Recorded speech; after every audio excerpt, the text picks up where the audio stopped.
thoughts on parents forcing their children into acting or singing, trying to get them to be successful, then stealing their money and their childhood? What do you want me to say, brother? I'm for it. I don't know where you want. I don't know what I could do for you in that situation. Obviously, I'm against it, okay? People be like, thoughts on CO2 emissions? I'm against it, okay? Even to be honest, like, sometimes necessity bears it. I don't really like when, you know, my daughter is at home and then she comes down and she's 2.5. I'm not really blaming her. But she comes down, like, into my office and then is, like, on camera.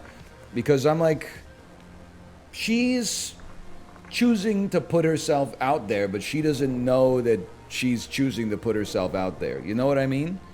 I get, like, I've seen YouTube family vlogging stuff, and I know there's that American lady who, she had like 8 kids, and sorry, it's not funny, but one of the kids like ran to their neighbor's house with duct tape on his legs and was like, my mom's keeping me prisoner. I'm only going to say it one more time, and then you're going to lose the privilege to eat dinner. This is Ruby Frankie, the mom of 6 behind the popular parenting YouTube channel 8 Passengers. On August 30th, Frankie and her business partner Jody Hildebrandt were arrested after Frankie's 12-year-old son climbed out of a window of Hildebrandt's home to ask neighbors for food and water. The neighbors immediately called authorities after seeing that the malnourished boy had open wounds and duct tape around his wrists and ankles. And her YouTube channel, all the clips that they show about it on the news, she's always like, having a family brings such joy into our lives. I'm like, I don't listen to me, okay?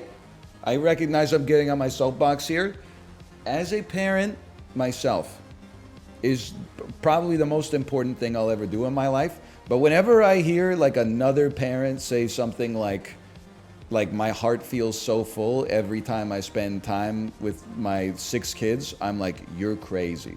You're signaling, okay? You're putting on airs. Because there's days where you're like, we had a really fun day. That was great. And then there's days where, you know, I have to imagine, especially with 6 kids, like I have 1 kid and then, you know, sometimes I'm like, you don't have to poop, do you? And she's like, no. And then like 2 seconds later, she walks and she's like, "Urgh." And I'm like, oh, really? You could have just said yes. I would have picked you up and carried you to the toilet. Now I got to pull your pants down and you got poop all in your underwear and then all on your pants and then it gets all over your butt and legs when I take your pants off. We got to do like all the laundry from this, which means we got to move all the stuff from the dryer out so the stuff in the washer can go into the dryer, which means the stuff, dirty stuff can go into the washer. And I got to put you in the bed and I got to, like, that's, whenever somebody's like, it's hard, but it's worth it. I'm like, okay, you're speaking my language. Whenever somebody's like, you know, every day is a gift from the Lord above, I'm like, what are you hiding? Something's not right. Now, I'm not saying everybody who's ever said that also imprisons their own children in their house.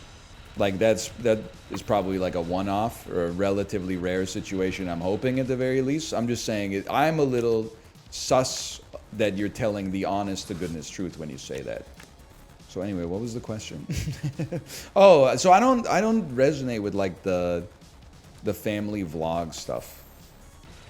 Even the family vloggers who seem like normal people, I'm not saying they're bad people for doing this, but for me it just rubs me the wrong way to like put so much of your kid's life on the internet like that because your kid doesn't have a choice in the matter. I guess the catch-22 is there would be no family vlog content if you waited for the kids to be old enough that they could actually like consent to being in the content, but that's the price I'm willing to pay.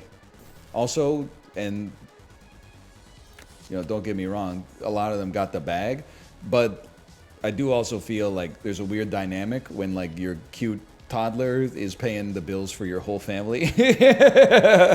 What happens when your kid is like old enough to know that they have leverage over you and they're like, you know, I don't want to record today. I want to record today. And you're like, Daddy quit his job. Daddy quit his engineering job so he can do this full time. Daddy quit his engineering job. We got to record today. We got that sponsor deal for Mattel. We got to come on. We got to go.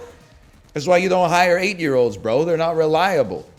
They're still working out their emotions.